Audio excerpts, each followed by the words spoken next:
Entonces les participo, les comparto la pantalla y eh, vamos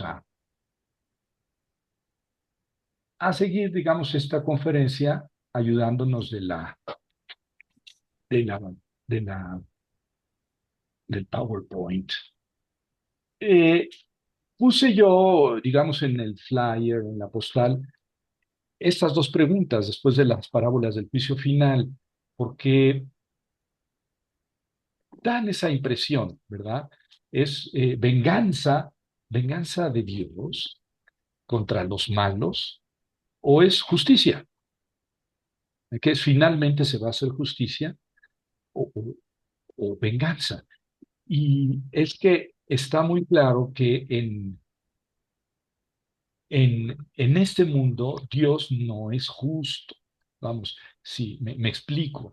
En este mundo Dios no hace justicia, no castiga a los malos siempre, ni premia a los buenos siempre. Y entonces hay una injusticia estructural en esta vida.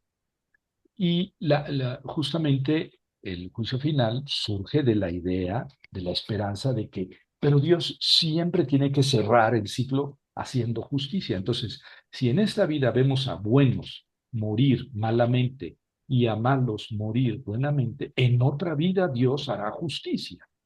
Y de ahí surge la idea de la resurrección. Y junto con la idea de la resurrección viene la idea de juicio final. Ya hemos hablado de eso, pero bueno, les voy a dar un dato que considero importante en este momento. El 90% del Antiguo Testamento, 95% del Antiguo Testamento se escribió sin la perspectiva de la resurrección. O sea, Abraham, Isaac, Jacob, José, sus 12 hijos, Jacob y David, Salomón, Isaías, Jeremías, así, todos ellos vivieron sin la esperanza de la resurrección. Es decir, ellos servían a Dios para esta vida y creían en Dios para esta vida y con la muerte se acabó todo. La idea de la resurrección es muy tardía en el Antiguo Testamento. Entonces tampoco había juicio final. La idea de la resurrección viene con Daniel, que es precisamente un libro apocalíptico, y, y viene junto con la idea de que entonces va a venir una intervención directa de Dios en la historia, se va a acabar la historia y Dios va a juzgar a todos, y ahora sí, los buenos para el cielo y los malos a la chamusquina. Ese es el origen de la idea de la resurrección en el Antiguo Testamento, que después, 150 años después, Jesucristo toma como parte, digamos, esencial del cristianismo. Eh, y viene también junto a esta idea con la idea del apocalipsis, del juicio final. Bueno, entonces las preguntas sirven para, digamos, para orientar un poco nuestra inquisición. Eh, para evitar abarcar mucho contenido, porque al hablar de las parábolas del juicio final, parábolas del juicio final, pues tendría yo que tomar unas 10 parábolas de los evangelios. Entonces, no se puede abarrotar esta conferencia con 10 parábolas, no, no es claro, más bien genera confusión. Entonces me voy a concentrar en el Evangelio de Mateo. ¿Por qué Mateo? Porque Mateo dedica más de un capítulo a hablar del juicio final en parábolas, en capítulos 24 y 25. Entonces me voy a centrar en él porque es el más claro. Y finalmente creo que es el único que tiene una parábola o micro parábola del juicio final, solamente es Mateo. Pero ahora nos vamos a centrar en tres parábolas que están en este discurso del juicio final en Mateo, ¿verdad?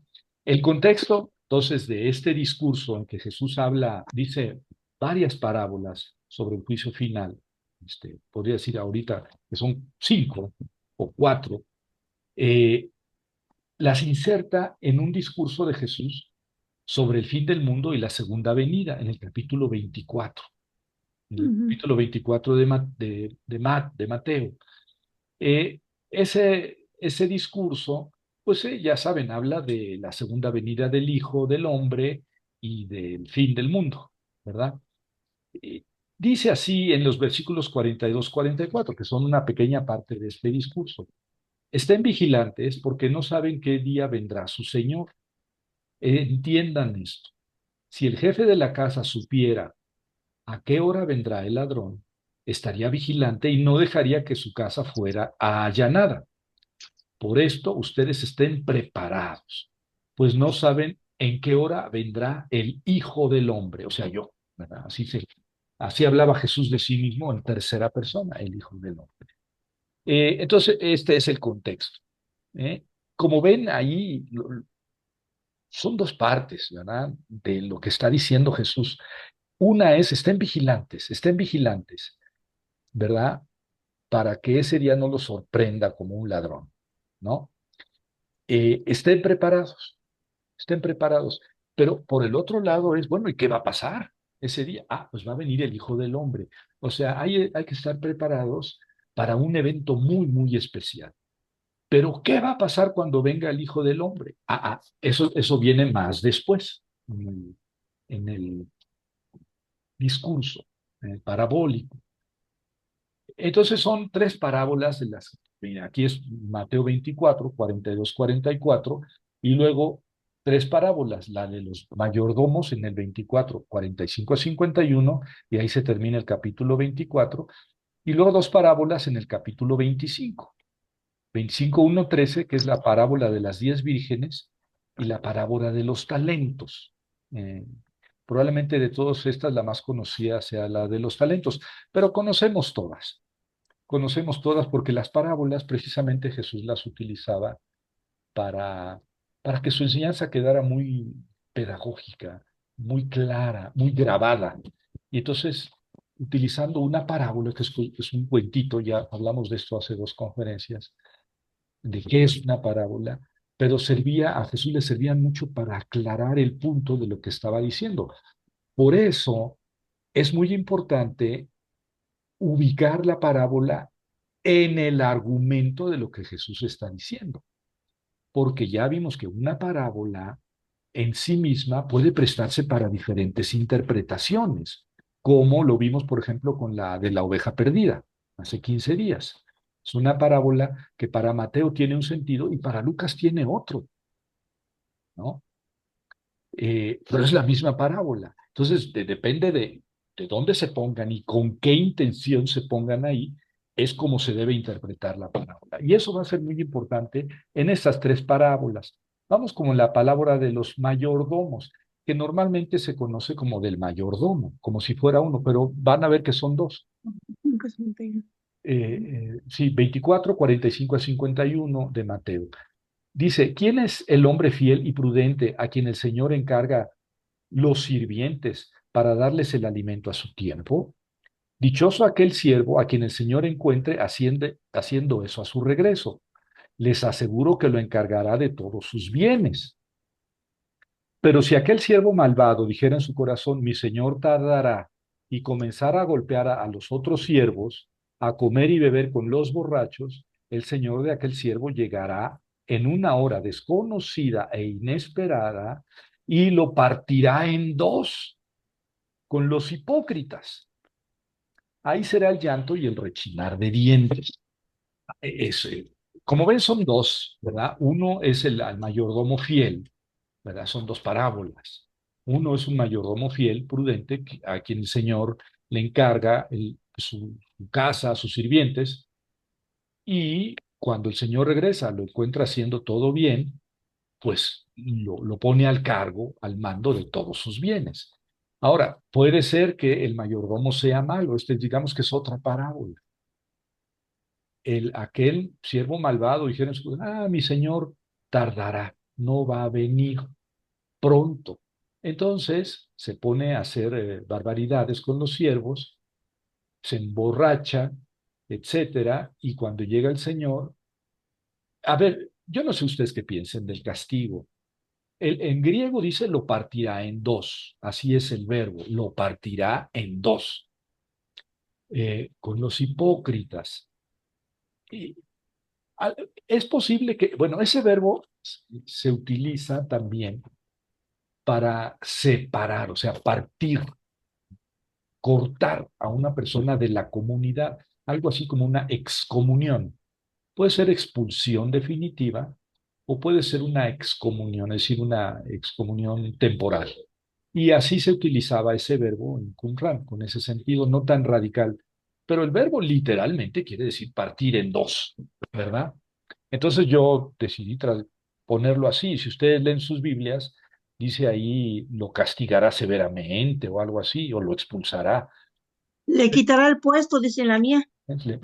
Le quitará el puesto. Están suavizando, están suavizando. El texto literalmente en griego es lo partirá en dos. Este, Ujú. bueno, yo no sé a ustedes qué les parezca el castigo. A mí me parece un castigo demasiado, bueno, yo no estaba ahí, pero el castigo en sí mismo es es la muerte eterna. Fíjense que ahí será el llanto y el rechinar de dientes, lo tenemos como un símbolo del juicio final, pero no, esa expresión, el llanto y el rechinar de dientes, no habla, no se refiere al juicio final. Miren cómo dice Mateo 8:10, 8:12. 8:11. Yo les digo que vendrán muchos de oriente y occidente y se pondrán a la mesa con Abraham, Isaac, Jacob en el reino de los cielos, mientras que los hijos del reino serán echados a las tinieblas de afuera. Allí será el llanto y el rechinar de dientes. Es decir, es una expulsión de la comunidad, de la mesa. Eh, no, en sí misma la expresión llanto y rechinar de dientes no significa la condena eterna. No tiene ese sentido en el Evangelio de Mateo. Sí es un castigo, una separación, pero no la condena eterna. Es decir, aquí nos está hablando del juicio final y en esto quiero hacer hincapié. Esta parábola en sí misma no habla del juicio final. O sea, tomada en sí misma, está alertando. O sea, si ustedes ponen esta parábola fuera del contexto en el que está en Mateo y la leen así en frío, digamos, pues lo que está diciendo es que hay que estar vigilantes, cumpliendo siempre su deber. Eso es lo que dice la parábola. Y ese es el acento, ¿no? Hay que estar siempre haciendo lo que tienes que hacer, ¿verdad? Porque si no llega tu jefe y se va a dar cuenta y te va a castigar. Ese es el sentido de la parábola en sí mismo, en sí misma. Pero ojo, por eso les puse antes en el contexto en el que Mateo la pone. Está hablando de la venida definitiva de Jesús, ¿verdad? Y del juicio final. Entonces, si aquí pone esta parábola, es que Mateo quiere darle un sentido de juicio final a esta parábola. Eh, Ahora bien, aquí no describe el juicio final. Vamos, el juicio del Señor que regresa es, bueno, yo no sé a ustedes qué les parezca, a mí me parece demasiado, este, demasiado duro, ¿no? Pero bueno, de todas maneras, el Profesor acento, Quesada, sí, ¿me sí, escuchas? Soy Alberto López. sí, Este, una, una, una duda o aclaración. Cuando habla de las parábolas del juicio final, o sea, vamos, nosotros interpretamos, o yo personalmente podría interpretar que decir juicio final es, híjoles, me van a castigar por lo bien o lo mal que me comporté. sí. Pero, como usted mencionó, el, el, el Apocalipsis es un libro de esperanza. Ujú. Al hablar de juicio final, pues yo también podría decir que me he enfrentado durante mi vida a muchísimos juicios finales, ¿no? En mi época de estudiante, por ejemplo, pues cada examen es un juicio final. Juicio ¿Es final. correcto? Pero no, la interpretación. Y dentro de eso, digamos que el objetivo es sacar 10 y hay una escala. Puedo pasar la materia con un 6. O Sí, sea, hay una escala, hay un juicio. O sea, la palabra juicio no es para tenerle miedo, es como una evaluación. es ¿Qué una evaluación. hiciste Eh, positivo, qué hiciste negativo? Y no un juicio como, no sé, ahorita de los magistrados y todo eso, ¿no? Un juicio con la policía y que me van a meter a la cárcel. Y nada más hay dos, o me meten a la cárcel o salgo libre. No, es una evaluación, a lo mejor, yo se la puse del 1 al 10, a lo mejor es del 1 al 100, no lo sé. ¿Y cuál es el mínimo para calificar como pues sí hice? me comporté bien o me comporté mal, Sí, pues no lo sé, ¿no? no está Pero dicho. es más suave la palabra juicio, ¿no? No es tanto de, como ahorita mencionó, te parto en dos, pum, o bueno o malo, punto. No, Sí, pues hay cosas que unas van sí, a soportar más que otras, ¿no? claro, claro. Bueno, eso para aclararlo. Y otra duda, ahorita que habló vendrán de Oriente y de Occidente y los que están aquí en la comunidad van a salir afuera y será el crujir de dientes.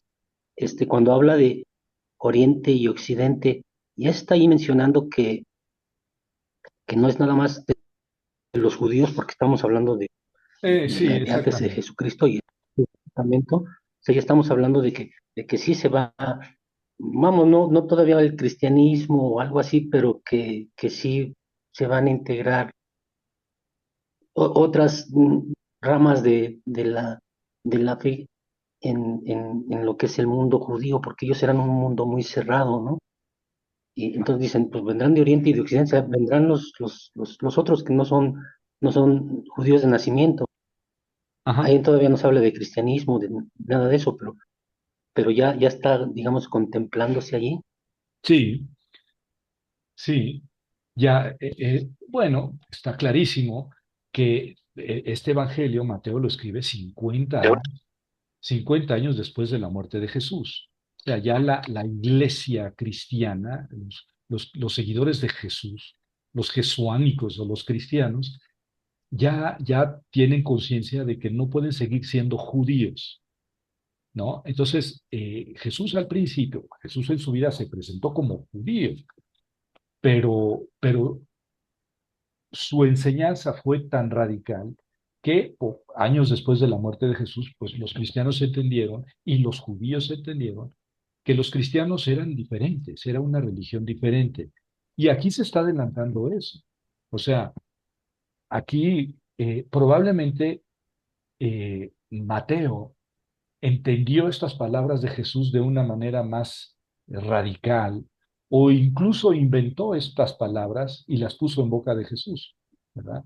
El reino, esto que estoy predicando, va a ser aceptado por los de Occidente y por los de Oriente, pero ustedes lo van a rechazar y ustedes van a quedar fuera del reino. Y ahí será el llanto y el rechinar de dientes. Es decir, esa expresión, llanto y rechinar de dientes, significa quedar alejado de la comunidad, ¿verdad? Héctor, Perdón, yo en esta parábola en particular había pensado que se refería el sirviente a aquellas personas que son las encargadas de predicar, o sea, poniéndolo en fechas actuales, el sirviente es un sacerdote que en lugar de estar viendo por su grey está emborrachando o está haciendo otras cosas pensando que pues, falta mucho para que me juzguen, ¿no? O sea, digo, por darle sentido a la palabra de los sirvientes, no sé si está en lo correcto. sí, bueno, así se ha interpretado, ¿verdad? Como si esta parábola estuviera dirigida, eh, si no exclusivamente, con preferencia a los sacerdotes, o sea, a los pastores, ¿no? A los dirigentes, porque dice, es un hombre fiel a quien el Señor encarga los sirvientes. Entonces, si el Señor le encarga a los sirvientes, pues son encargados de la comunidad. Y es posible que aquí se refiera a ellos, ¿verdad? Pero no es esencial.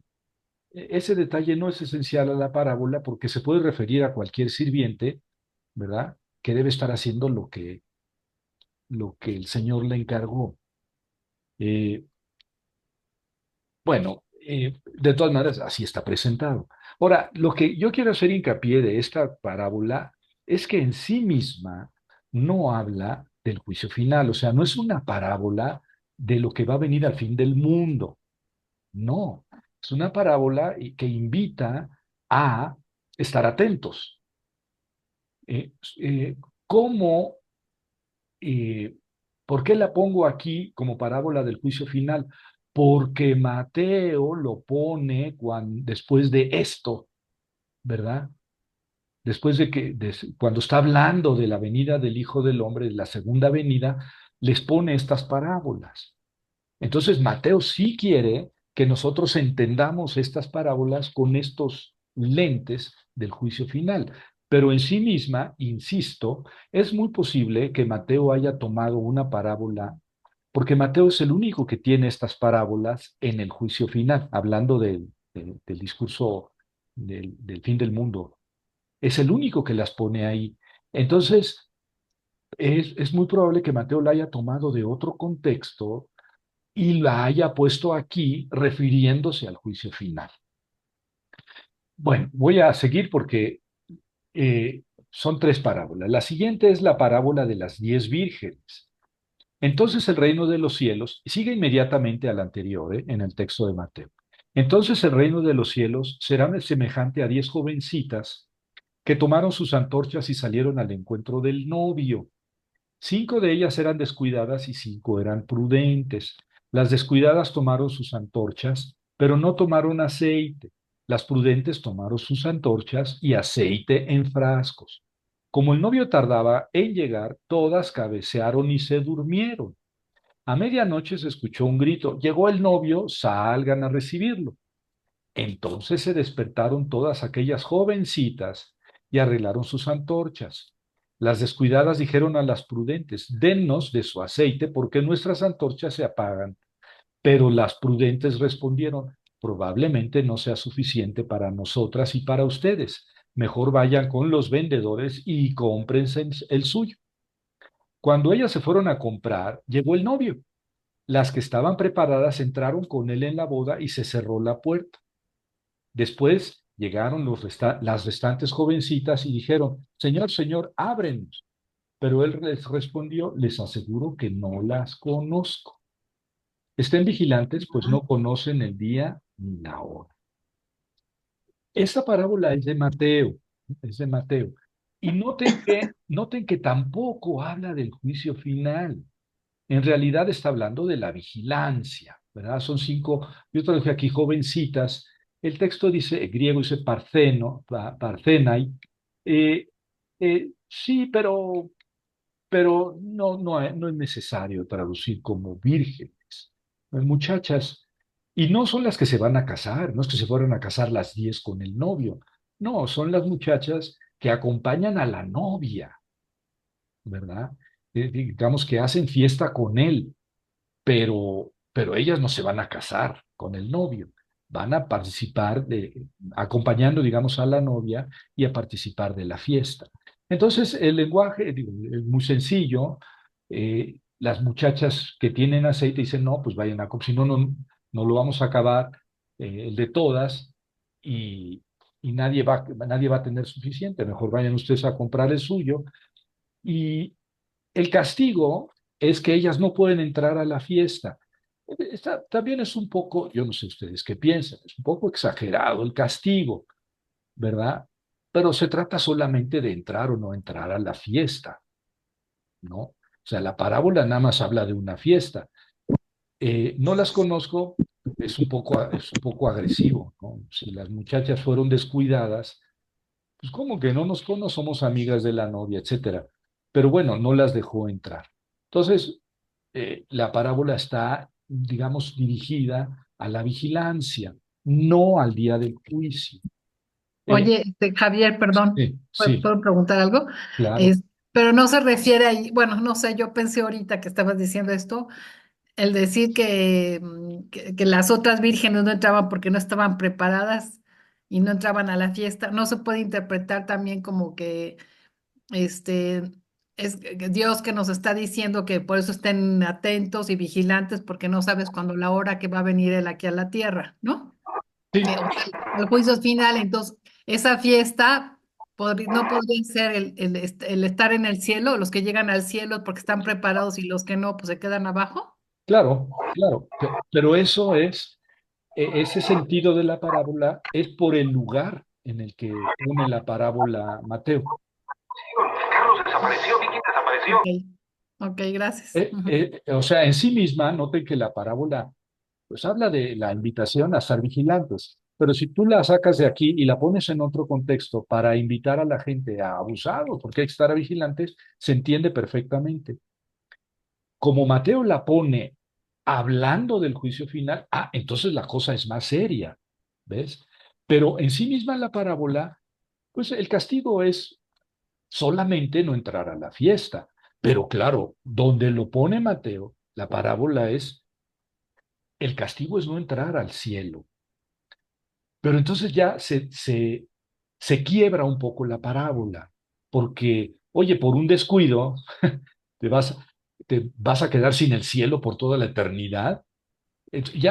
Ya cambia un poco el sentido de la parábola, ¿ves? Aquí se Ujú, ve que esta parábola originalmente no hablaba del juicio final. Entonces, un poco forzadamente, Mateo la pone aquí.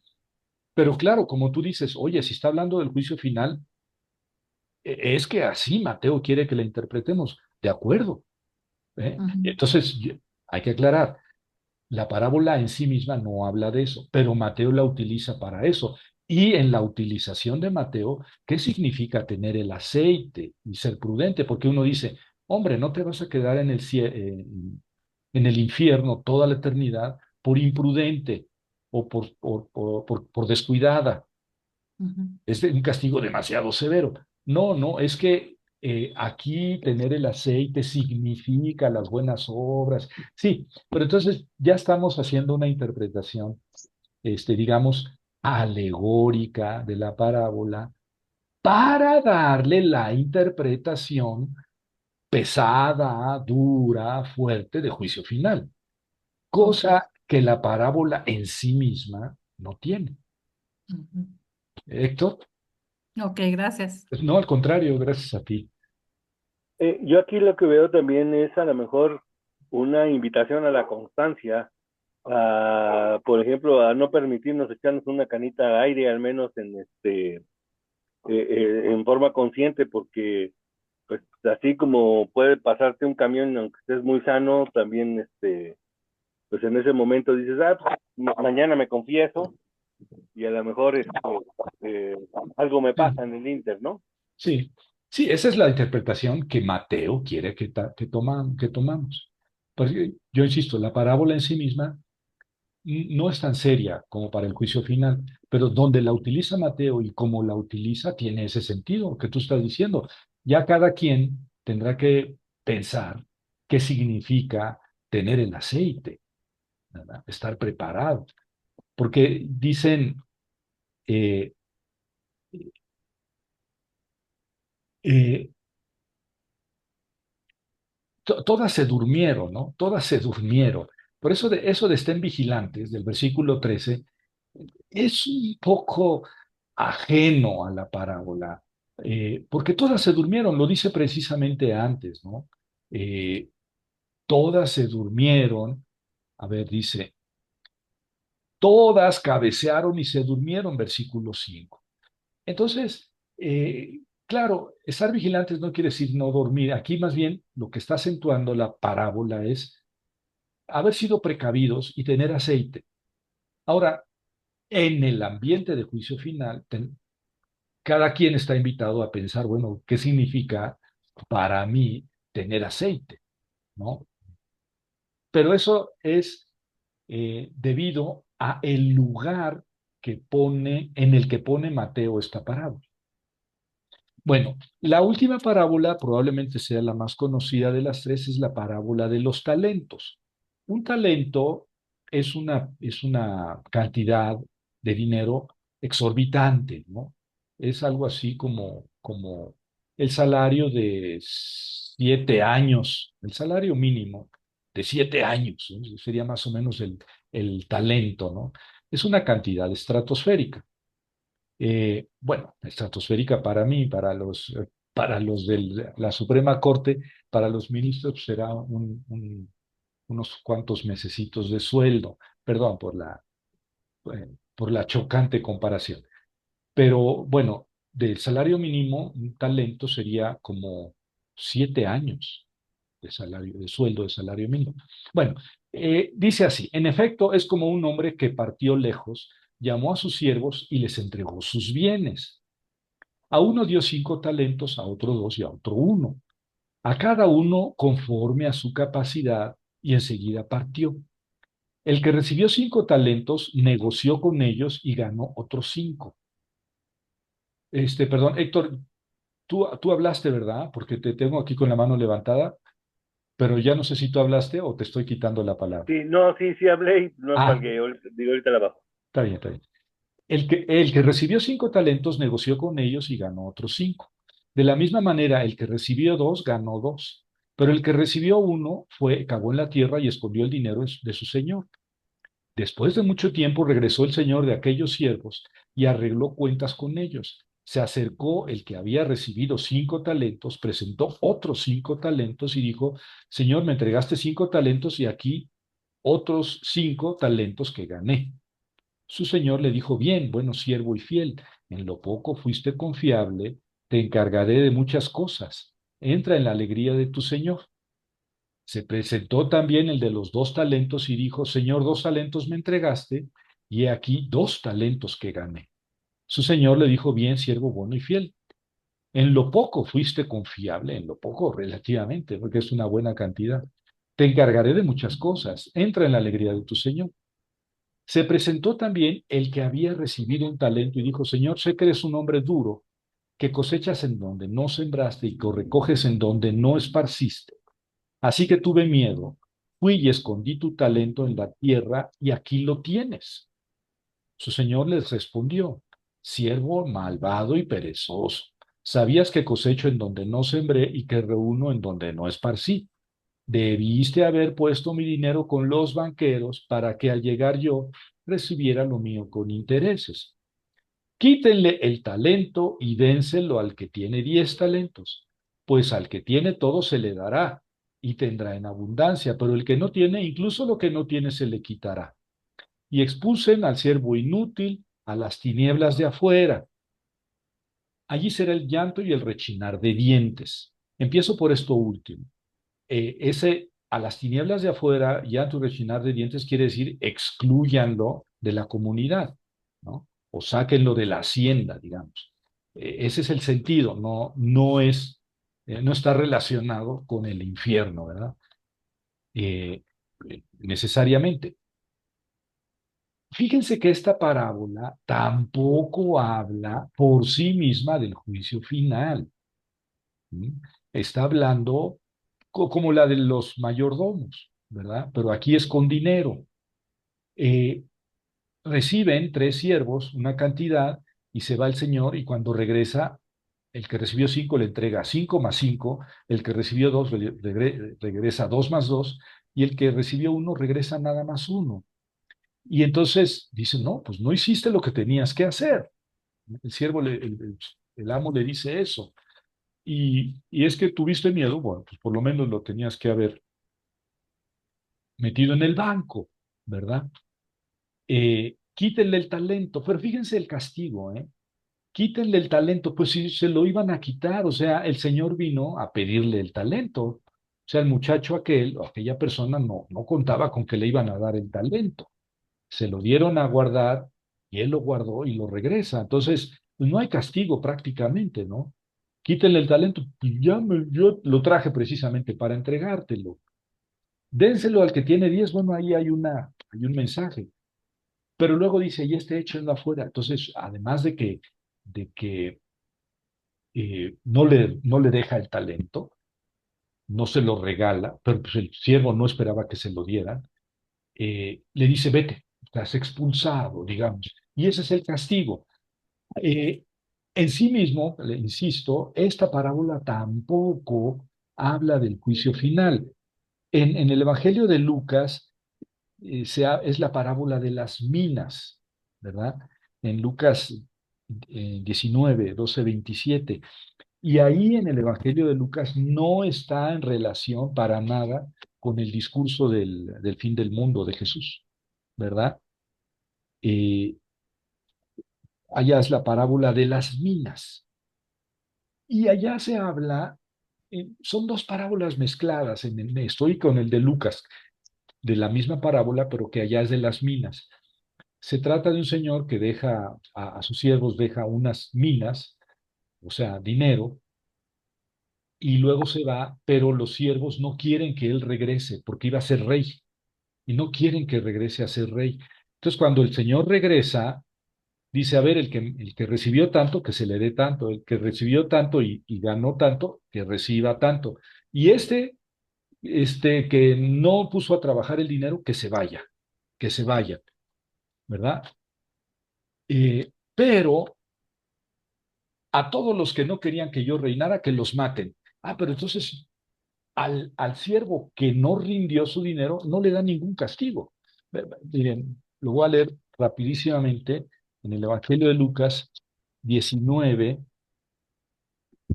porque, porque ahí está en un ambiente en el que no tiene nada que ver con el juicio final. Dice, eh, dice Profesor, así. ¿puedo preguntar algo Sí, claro. antes de que lo lea? Ajá. De los talentos, este, no es otra interpretación, sino es un, no sé, un análisis o no sé cómo llamarle, que dice que le da que les reparte 5, 2 y 1 talentos de Ujú. acuerdo a sus capacidades, pero no todos somos hijos de Dios y todos somos iguales. Cuando empezó la plática, usted dijo que Dios es injusto en algunas ocasiones. Este, ¿De dónde sale que unas personas sean más capaces que otras? O sea, si yo fuera hijo de Carlos Slim, pues sería millonario, ¿no? Y no, pues tengo que trabajar diario. Si no, no.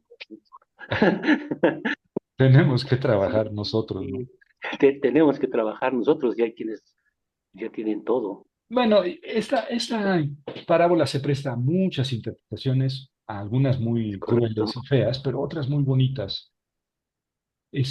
Ciertamente no tenemos todos los mismos talentos, ¿verdad? Yo tengo dos hijas. Una es la mujer más realista que conozco, ¿no? Tiene un sentido del olfato impresionante. Un día baja de su cuarto y dice, huele a sopa de pasta con demasiada sal.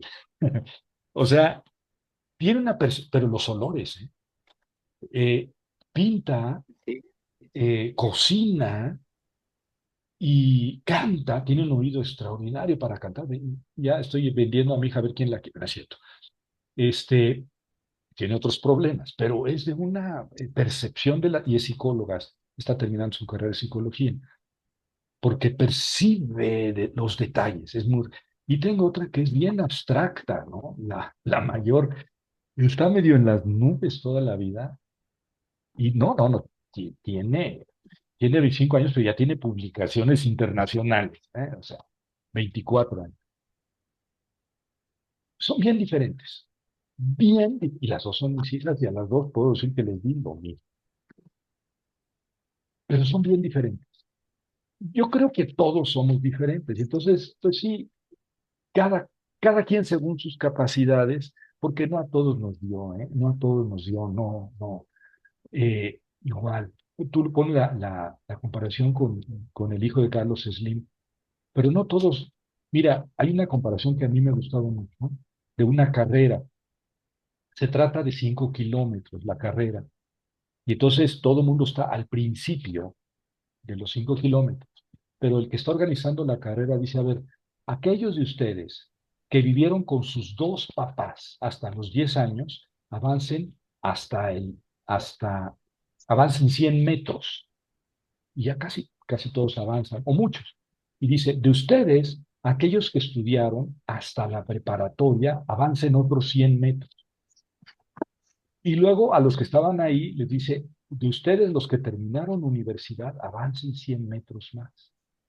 Y luego dice, y los que terminaron maestría, y los que eh, nunca vieron a sus papás pelear, avancen 100 metros más. Y así se va. Y luego cuando da el silbatazo, no todos arrancan parejo. No, así es el mundo. O sea, no es que sea bueno o sea malo, que Dios, así es. ¿No? sí, unos No, ya tienen ventaja, ¿no? sí, unos tienen una gran ventaja, otros tuvimos que empezar desde muy atrás, pero si yo empecé muy atrás, hubo gente que empezó mucho más atrás, Es mucho correcto. más. gente pero, que no pero conoció a sus allí papás, narran, por ejemplo, ¿no? Gente que tuvo que ir a limpiar casa ajena, o que tuvo que limpiar autos, o que tuvo que vender mazapanes. Empezaron mucho más atrás. yo empecé de cerillo en un gigante, Fíjate, este, pero, o sea, obviamente me va a contestar que Dios, pero ¿quién puso esas reglas? Como el de las carreras. Ustedes avancen 100 metros, ustedes avancen otros 100 sí, metros. Hubo quien empezó ya con 1 kilómetro de ventaja, ¿no? sí, Pero ¿quién puso esas reglas? No están en la Biblia. no, no, no, yo creo que son cosas, digamos, inherentes a la humanidad, ¿no?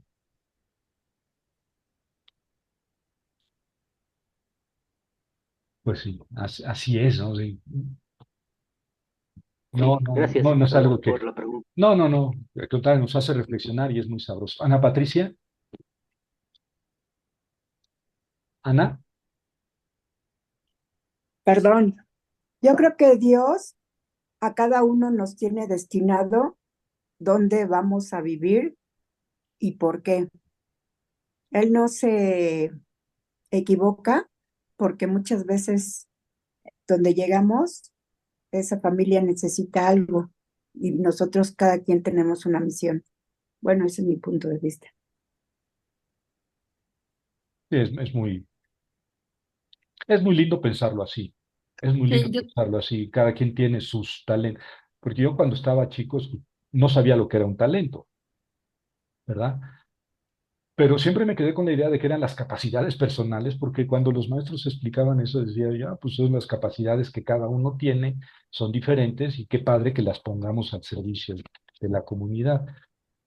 yo creo que, bueno, como dice también la compañera, pero además, pues yo creo que los planes de Dios son perfectos y ya nos tienes desde antes de nacer, destinado el plan de cada quien y con tus capacidades y limitaciones y pues lo que Sí, Él te designa para cada vida, ¿no? En cada ser humano y todos somos únicos e irrepetibles, ¿no? sí, también eso es bonito, ¿no? Eso es lo que habla propiamente de la parábola de los talentos, porque aquí dice, le dio a cada quien, a cada uno según su capacidad, Ujú. ¿no? Ah, y eso es interesante. ¿Quién más? Bueno, yo tenía un comentario, coincido con Ana y bueno, con los que han hablado, de que tiene quizás que ver más con las capacidades. Nosotros vamos a darnos cuenta que la gente es feliz cuando explota esas capacidades, ¿no? Hay gente pobre muy feliz, hay gente rica que es infeliz totalmente. Si vemos la parábola que estábamos viendo, Dios no le pidió 10 talentos al que le dio 2, le pidió 4, o bueno, le dieron 4, y al que le dio 5 le pidió 5, ¿no? Y seguramente al que le dio una le estaba pidiendo nada más una más, ¿no? Yo así lo interpreto. Sí, seguramente, seguramente. Ven que es muy rica la interpretación de las parábolas. Y yo Por creo eso que, Jesús hablaba en parábolas, ¿sí? perdón, y yo creo que lo que decía el compañero, sí, yo también coincido con él, y yo creo que por eso Dios le da a cada quien los talentos que cada quien tiene únicos e irrepetibles, pero sí te exige que des más de tus talentos, obviamente, como en el caso de la parábola, al de 5 le dio 5, al de 2 4 y al de uno probablemente le pediría 2, ¿no? Sí. Sí, bueno, Bueno, cada quien tiene ujú, su misión en esta vida, su manera de ser y su aportación a la comunidad. Me acordé ahorita de cuando Jesús se aparece a la orilla del lago una vez resucitado y los discípulos están pescando en la noche y al ujú, amanecer les dice, muchachos, ¿pescaron? Y les dicen, no, nada, echen la red a la derecha. Y entonces echan la red. ¿Quién sabe por qué obedecieron a ese señor? Y se llenó inmediatamente de peces. Entonces Juanito, el discípulo amado, le dice a Pedro, es el Señor. Y entonces Jesús, ya cuando están cenando, Jesús le dice, Simón de Juan, ¿me amas más que esto? Sí, Señor, sabes, por 3 veces ustedes saben el... Y después de esa cena van, caminan, apacienta mis ovejas, le dice Jesús, 3 veces, apacienta mis ovejas. O sea, tú eres el jefe de los discípulos, eso quiere decir, apacienta mis ovejas. Y después de eso van caminando a la orilla del lago y va, va Jesús y Pedro caminando, y Pedro se voltea y ve atrás al discípulo a quien Jesús amaba, y le dice a Jesús, Señor, ¿y este qué? Ujú, Y entonces Jesús le dio un coscorrón, le dijo, oye, ¿qué te pasa? Él tiene su misión, tú ujú, tienes la tuya. ujú. ¿Verdad? Este, bueno, ahí Y tiene la yo, parábola de los talentos, ¿sí? perdón, Javier, una cosa más que ahorita que que los compañeros también compartían, me acordé precisamente hoy en la mañana y ayer que se murió Valenzuela, el beisbolista famosísimo, y estaban comentando en las noticias, bueno, su trayectoria de vida, cómo empezó él, ¿no? Y él desde una gente tan sencilla y humilde llegó a ser, a través de sus talentos y del béisbol, ¿no? Pues lo que fue, toda una estrella del fútbol, Ídolo. ajá, todo un ídolo. ¿Cómo empezó aquí en México? Empezó desde abajo, no me acuerdo qué vendía, pero algo así muy sencillo y alimentaba, eran 10 hijos y no me acuerdo qué era lo ya ahorita se me fue, pero bueno, pero siguió subiendo, jugaba el béisbol ahí en su colonia, luego se vino a Mérida, lo contrataron en el equipo de los Dodgers de Yucatán. Y de ahí de esos señores que se buscan que se dedican a Talentos. buscar talentos, ajá, talentos precisamente, lo descubrió y se lo llevó a Los Ángeles y fue el que lo metió a los Dodgers de Los Ángeles. Y él tuvo que aprender desde el inglés, desde separarse de la familia, no sabía nada, una gente súper sencilla y humilde y llegó a lo que llegó, a ser toda una estrella a nivel internacional en Estados Unidos y para que te aceptaran en Estados Unidos siendo un Ah, mexicano, claro, claro. o sea, imagínate el valor que tienes, ¿no? Por eso un ídolo, todo un modelo a seguir. La verdad, sí, yo no sabía toda la historia de él y me impresionó, dije, no, pues, gente muy valiosa, muy, muy valiosa y de muchísimo mérito, ¿no? Gracias, gracias. Ujú, Estaba diciéndoles esta parábola en el Evangelio de Lucas que dice, eh, un hombre al recibir la investidura real y volverse, llamó a 10 siervos suyos, les dio 10 minas y les dijo, negocien hasta que yo vuelva. Pero sus ciudadanos lo odiaban y enviaron detrás de él un embajador que le dijese, no queremos que regrese a reinar. Cuando regresó, después de recibir la investidura real, etcétera, vino el segundo y le dijo, tu mina, señor, ha producido 5 minas. Dijo el otro, aquí tienes tu mina que he tenido guardada en un lienzo, pues tenía miedo de ti. Y le dice, por tu propia boca te condeno, siervo malo y perezoso, etcétera. Quítenle la mina y dénsela al que tiene 10. Le dijeron, Señor, ya tiene 10. Les digo que a todo el que tiene se le dará, pero al que no tiene, aún lo que tiene se le quitará. Ya está. Eso es todo el castigo para el que no hizo trabajar su mina. Es todo. Y a esos enemigos míos que no querían que yo reinara, pero esos son otras personas.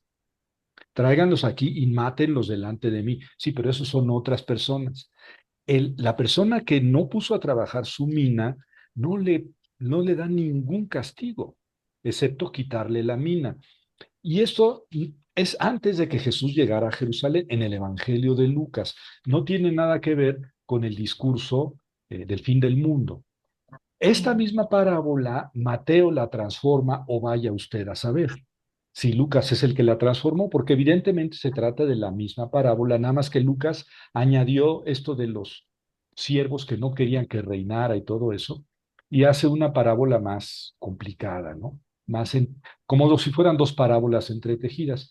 En cambio, en Mateo es una sola parábola, pero yo insisto, en sí misma la parábola no habla del juicio final. Habla aquí de lo que está diciendo es pues, que hay que poner a trabajar los talentos que uno tiene, los talentos que a uno se le han confiado, ¿verdad? Pero, profesor, la interpretación sería que estar atento y vigilante no es que yo me la pase en la ventana viendo la calle a ver a qué hora veo a Ah, al eso es, Mesías o a X claro, persona, ¿no? claro. Dice, no te distraigas en estar atento a la ventana, ponte a trabajar, sé productivo. Pon a trabajar el No estoy talento. hablando de dinero, Sí. Yo quiero subrayar sí, talento como, no dinero, sino te conoces ya, cualidades. vamos, tienes el libro, tienes la Biblia o libro, como se quiera llamar, y pues síguelo. Como Sí. dijo Héctor, de vez en cuando me echo una canita al aire, pues sí, ¿Qué pero tal? sigue, Sí. sigue lo más que puedas, ¿no? Sí. Y no estés perdiendo el tiempo en nada más estar espiando allí, a ver a qué hora sale el sol, ¿no?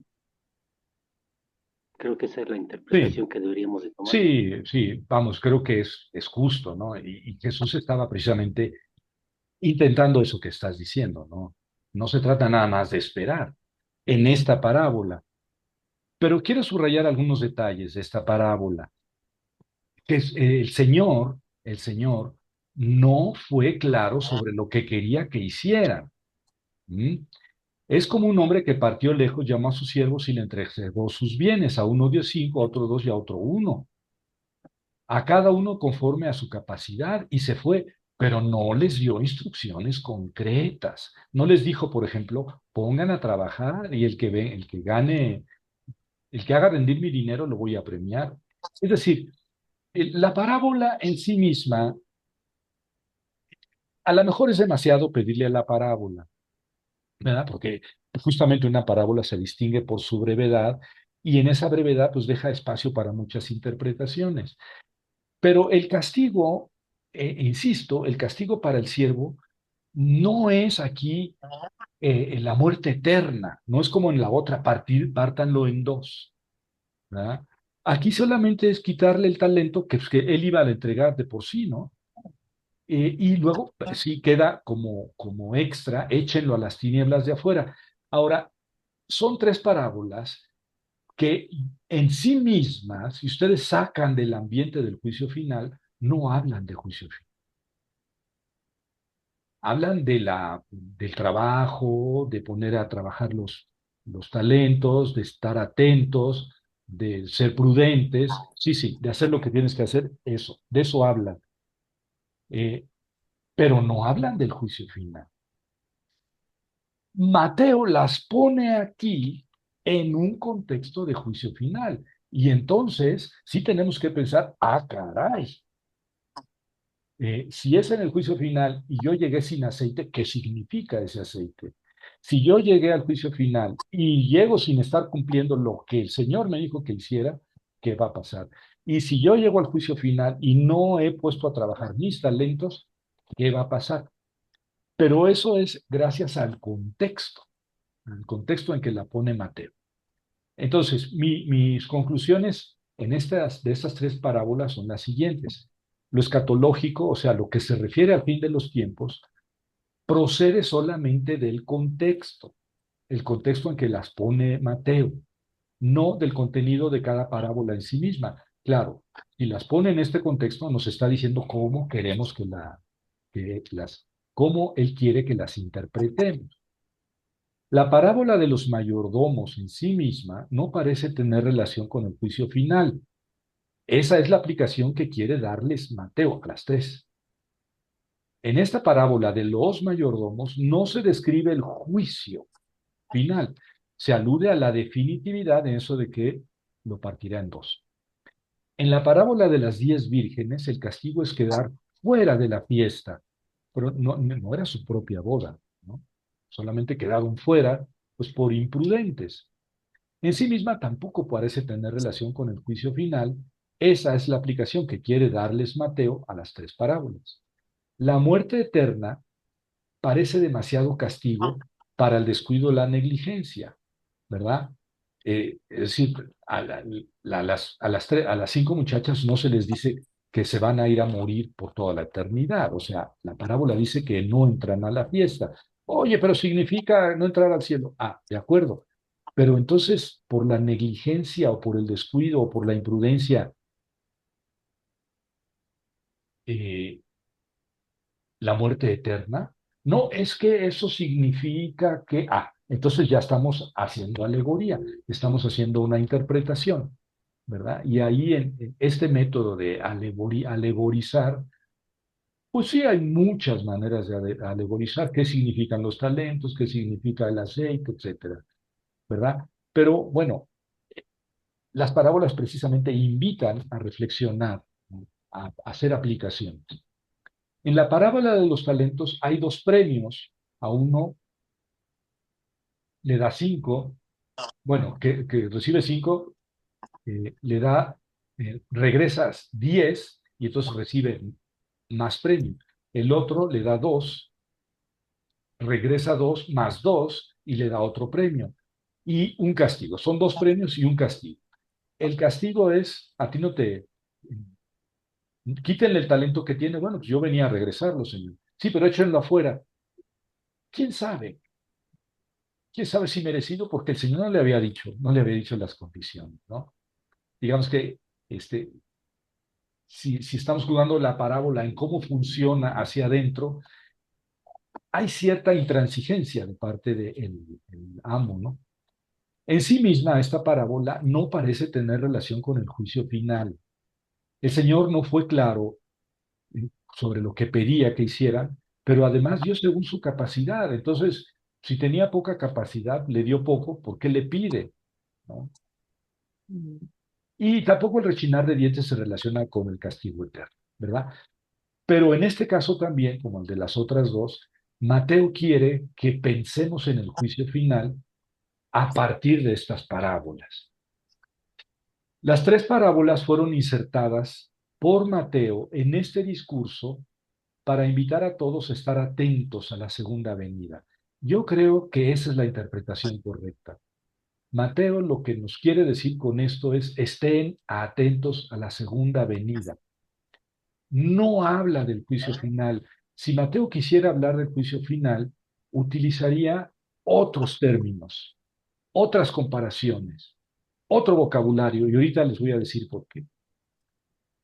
Como su objetivo no es hablar del juicio final, está hablando de la atención. Hay que estar siempre preparados para la venida. No está hablando, porque tampoco utiliza la palabra juicio final, nunca. Dado que su objetivo no es hablar del juicio final, está por demás tratar de obtener de estas parábolas una enseñanza sobre ello. Y entonces el camino que he estado siguiendo en estas tres parábolas, tratando de decir, bueno, ¿qué puede ser suficiente para que el mayordomo infiel sea castigado por toda la eternidad? Para que las 5 vírgenes imprudentes sean castigadas por toda la eternidad. Yo creo que no es el sentido de las parábolas, ni de los talentos. No, no. Esas parábolas nos están invitando a estar activos, a estar siempre en espera del Señor, haciendo lo que tenemos que hacer, y hasta ahí. Sacar conclusiones de esas parábolas sobre el juicio final, yo creo que es un mal camino de interpretación. ¿Qué sigue después de estas tres parábolas en el Evangelio de Mateo? Sigue Mateo 25, 31, 46, que dice así: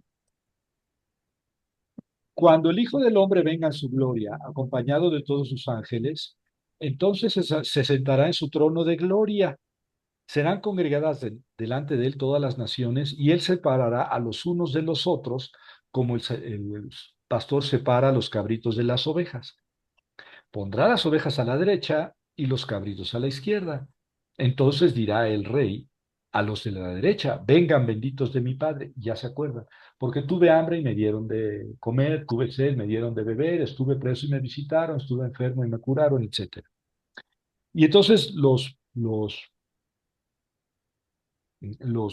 benditos, las ovejas de la derecha, le van a decir: ¿cuándo te vimos enfermo y te visitamos, con sed y te dimos de beber, con hambre? Cuando lo hicieron con uno de estos pobres, mis hermanos míos, conmigo lo hicieron. Y ustedes a la izquierda, y les va a decir: apártense de mí, malditos, al fuego eterno preparado por el diablo y sus ángeles. Aquí sí está hablando del juicio final, ¿ven? Y está hablando con un lenguaje directo. Ustedes a la a la chamusquina eterna, porque tuve hambre y no me dieron de comer, tuve sed y no me dieron de beber, estuve enfermo y no me curaron, estuve en preso y no me visitaron, etcétera. Y entonces ellos le van a decir, ¿cuándo no te vimos enfermo y te curamos? Ah, cuando no lo hicieron con uno de estos pequeños hermanos míos, los pobres, no lo hicieron conmigo. Perdón, Es, ¿qué versículo dijiste que era? es el final del capítulo 25. Aquí está escrito en la diapositiva, versículos Ah, 31 a 46 del, ok. Sí, gracias, perdón. fíjense que ahí sí está hablando del juicio. No, Y, y ya no está hablando en forma parabólica. Lo único que tiene de parábola es, parabólica se eh, llama. ya no es una parábola. Lo único que tiene de parábola este discurso final es que llama a unos cabritos y a otros los llama ovejas. Es como un pastor que separa ovejas y cabritos. Y es todo lo que tiene de parábola. Por lo demás es un lenguaje directo que sí está hablando del juicio final. Y entonces aquí sí dice cuál es el motivo para la gloria eterna y cuál es el motivo para la condenación eterna. Y Javier, sí, sí, Jerónimo. mira, está muy interesante lo que dijiste. En las tres parábolas que están ahí, quizás Lucas un poquito más las entrelaza y aquí las va separando Mateo, y quizás todavía queda el pensamiento bastante estricto de Mateo, su enseñanza, ¿verdad? Así fuerte. Todavía quizá la forma de la escuela, también había dos escuelas, las rabínicas, y quizás a una muy dura y otra un poquito más suave, la Gilel y Jalel. Y la otra cosa, me parece que esas tres parábolas, en lo poquito que he estudiado en escatología, es la otra no cumplida, y acá es la que estabas diciendo ahorita, es lo que llaman escatología por cumplir, o sea que se cumplirá. Creo que hay un paso entre la no cumplida y la que ya se cumplirá. No sé si me explico un poquito. Sí, muchas gracias, Jerónimo. Muchas gracias. Estas parábolas, Lucas las tiene en forma diferente, pero las tiene. Y sin embargo, Lucas la saca completamente, como les decía, del ambiente de juicio final. El que quiere que las interpretemos en ese tono es Mateo. Pero para resumir esta conferencia, esas tres parábolas no hablan del juicio final. Lo que están acentuando es la espera activa del Señor, estar atentos a la espera activa, ¿eh? Estar atentos haciendo lo que tenemos que hacer. Eso es lo que hay que subrayar de esas parábolas. Los castigos, vean que ni siquiera son totalmente justos ni totalmente coherentes. En cambio, esta última parte del capítulo 25, que es la última parte de ese discurso escatológico de Jesús, sí está hablando del juicio final. Y noten que no se refiere a tú fuiste cristiano, tú fuiste musulmán, tú fuiste judío, Nada de eso. nada de eso. Ni siquiera tú creíste en mí. No, no, no, no, no. El único criterio es cómo te portaste con los jodidos, cómo te portaste con los pobres. ¿Te portaste bien? Pasa. ¿Te portaste mal? Es como si te hubieras portado mal conmigo, dice Jesús. Así que a la chamusquina. Es curioso, este texto fue muy utilizado en la teología de la liberación, ¿verdad? Claro, claro, es el criterio para ganar el cielo, es las buenas obras que se hacen a los pobres. Porque hacerle buenas obras a los ricos, pues sí, si te van a pagar a los que no pueden regresar. Bueno, esto también se presta a muchas interpretaciones, porque está hablando de cabritos y ovejas, pero lo que no se presta a interpretación es, ustedes lo hicieron con los pobres, no lo hicieron a mí. No lo hicieron con los pobres, no me lo hicieron a mí, y esto sí es parábola del juicio final. Ahora, eh, sigue la cuestión pendiente del castigo eterno. el castigo eterno. Eh, que yo, a ver, ustedes corríjanme, por favor. Yo, Javier, pienso que el amor de Dios a cada uno de sus hijos es eterno, infinito e incondicional. Así es en esta vida. ¿Por qué iba a ser diferente en la otra vida? Eh, a ver, Javier, lo que estás diciendo es que todos nos vamos a ir al cielo con Dios.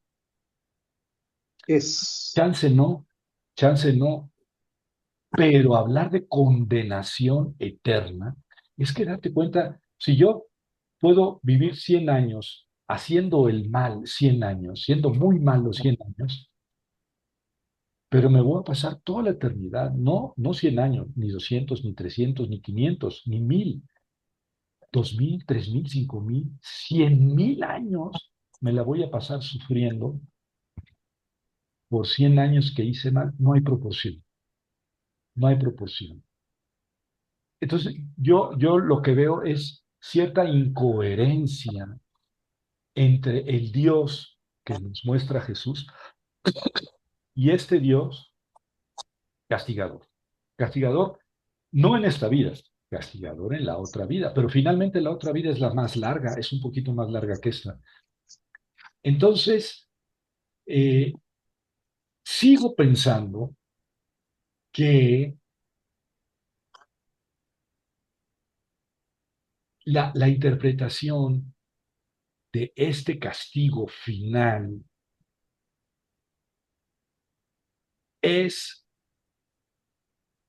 un poco, a ver, ¿cómo lo formó? Es apocalíptica. En el género literario del Apocalipsis tiene que haber un hasta aquí con un castigo para los malos. Eso es el género literario apocalíptico, en esencia. Y esta sentencia final del juicio final en el Evangelio de Mateo toma la forma apocalíptica y por eso presenta a un Dios vengativo o justo. Entonces, así empecé la conferencia. Ustedes me corrigen. Venganza, o sea, tú vas a pagar todo el mal que hiciste por toda la eternidad, o eso es lo justo, o eso, finalmente hay justicia, porque así nació el género apocalíptico. Dado que en esta vida no hay justicia, Dios no implanta la justicia en este mundo, en la otra sí. Y entonces va a haber un juicio, va a haber una resurrección, va a haber otra vida, y ta, ta, ta. ¿De verdad? ¿De verdad es así? ¿De verdad en esta vida tanto nos tardamos, estoy hablando del Antiguo Testamento, nos tardamos tantos centenares de años para darnos cuenta y aceptar que en esta vida Dios no castiga a los malos, ni premia a los buenos como se debiera? Ah, entonces es en otra vida. ¿De verdad? En esta vida no, pero en la otra sí. Héctor, Bueno, a mí se me ocurren dos puntos. Uno, nada más aclarar que no nada más es hacer justicia con los pobres, sino como bien dijiste, con los jodidos, porque puede ser un rico que esté en la cárcel, un rico que esté enfermo, un poderoso eh, que necesita que le enseñe, no sé. Hay muchos a los con los que puedo practicar las bienaventuranzas. Y por otro lado, quería hacer una observación. Yo siempre estoy consciente de que Dios creó el universo. Soy físico y como físico yo sé que el universo es una conjunción espacio, tiempo, materia, energía. Son cuatro cosas que creó Dios. O sea, Dios está fuera de ese universo. O sea, Dios está presente en todos los tiempos y todo. Y yo considero que cuando alguien muere, se va precisamente al reino de los cielos en donde no hay tiempo. Sería como que muy aburrido pensar que me muero, me van a poner dos alitas, un arpa y me subo en una nube a estar tocando. Creo que no sería ningún premio. Y mi última observación también, yo creo que en ese juicio, más que el juez, que sería Dios, seríamos nosotros mismos los que decidimos, ¿no? ¿A qué me refiero con que decidimos? Bueno, pues es que toda la vida yo negué a Dios, toda la vida dije que Jesús no existía y eso. Ahora, una vez muerto, me da vergüenza verlo, me da vergüenza. Y entonces yo solito me castigo antes de poder perdonarme, vamos a decirlo así, y poder ver a Dios. O fui semi malo y todo, y a lo mejor digo, bueno, pues en unos pocos días a eso yo le llamo purgatorio, ¿no? Y habrá unos que digan, ¿sabes qué? Fui tan malo que jamás lo voy a ver, o sea, no merezco, o sea, solito, no caería yo en el pecado que considero que es el más grave, que es no tener confianza en la misericordia de Dios, ¿no? Saber que pensar que Dios no me va a perdonar, y realmente no es Dios el que me está perdonando, sino soy yo el que lo está aceptando. No sé si estoy en lo correcto.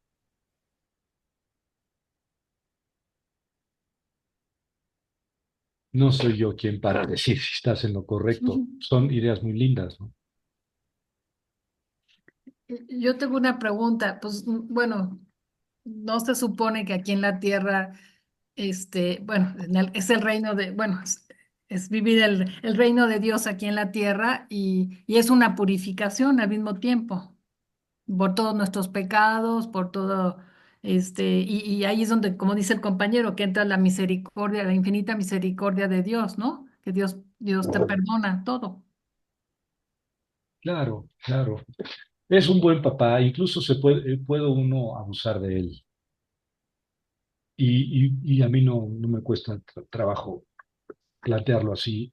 En realidad, los que somos papás y mamás, somos abusados. Nuestros hijos abusan de nosotros, pero tienen todo el derecho a abusar de nosotros porque son nuestros hijos. Así es la neta del planeta. Eh, y si ese es el amor de los padres, ¿cuánto más es el amor de Dios, ¿no? Que, Infinito. que Ujú, sí, que un hijo de Dios puede abusar del amor de Dios, como ujú, el hijo prodigio de que hablamos la semana pasada. No, es que la ley no es la justicia. Por eso la pregunta de la palabra es justicia, venganza y el amor. No, es que la justicia sobre el amor. Lo que Jesús enseñó de su papá es que era el amor sobre la justicia. ujú. ¿Puedo opinar algo? Claro, claro. De aquí de lo que yo comentaba al principio de la conferencia, es aquí donde podemos encontrar muchos diferentes formas de ver las cosas, ¿no? Como lo había yo comentado una vez que nos habían preguntado de, de qué temas tocar. Entre ellos pues, era el de las parábolas también de cómo Jesús catequizaba, ¿no? Y ahorita él nos habla en esas parábolas, de una forma de enseñarnos de cómo podemos practicar algunas cosas que nos ha enseñado. Venimos viendo desde la conferencia pasada y las anteriores de cómo Dios permite en algún momento dado que todavía tengamos el momento de un arrepentimiento, de decir si estamos con Él o estamos en contra de Él. No se habla con cierta firmeza, no se afirma, ni tampoco se niega el infierno, ni el purgatorio. Se habla más del reino de Dios. Jesús le decía en sus parábolas, el reino de Dios se asemeja a, mas nunca nos dio una exactitud de cómo son las Sí. cosas. Y los teólogos han tratado de ver analizar después ese punto de cómo es, de que se asemeja a, pero él nos da una pauta también con el fuego eterno y con el fuego que purifica. Mi sacerdote, en una homilía de un domingo, no recuerdo qué tiempo tiene, ya tiene muchos años, que nos decía que tenemos que tener siempre la creencia y la confianza y la fe de que vamos a estar bien y que podemos estar con Dios en todo momento. Claro, como yo lo he platicado con los niños de catequesis, Dios puso sus normas, sus 10 puntos para que pudiéramos seguirlo a Él, sus 10 mandamientos. Pero en realidad, ¿cuántos de nosotros seguimos esos 10 lineamientos que Él nos puso? Y en estas parábolas, pues si los ponemos a analizar un poquito más, más a la luz del Espíritu y con un discernimiento un poco más fuerte, ya entrando en clases de teología o filosofía, vemos cuál es lo que nos está pidiendo él ahí, ¿no? Gracias. Contrario. Vamos a terminar con la participación de Ana, por favor. Ana Sí, Patricia. bueno, el reino de Dios se puede interpretar que lo empezamos a construir desde la tierra. O sea, cada día depende de cómo nos tratemos, cómo hagamos, vamos avanzando o vamos yendo para atrás, ¿sí? Porque la gente tiene la idea de que el reino de Dios es nada más llegar cuando nos vayamos a morir y que lleguemos al reino de Dios, ¿no? Ese se empieza a construir desde aquí. Y además Dios nos da la libertad, la voluntad y el corazón para saber si estamos haciendo las cosas correctas. Eso sería todo. Bueno, muchas gracias, Ana Patricia. Muchas gracias a todos por su participación. La próxima semana vamos a hablar de las bienaventuranzas. Bene, molto bene. Molto bene. Que les vaya muy bien. Buenas noches. Muchas gracias, Javier. Buenas Que noches. descansen.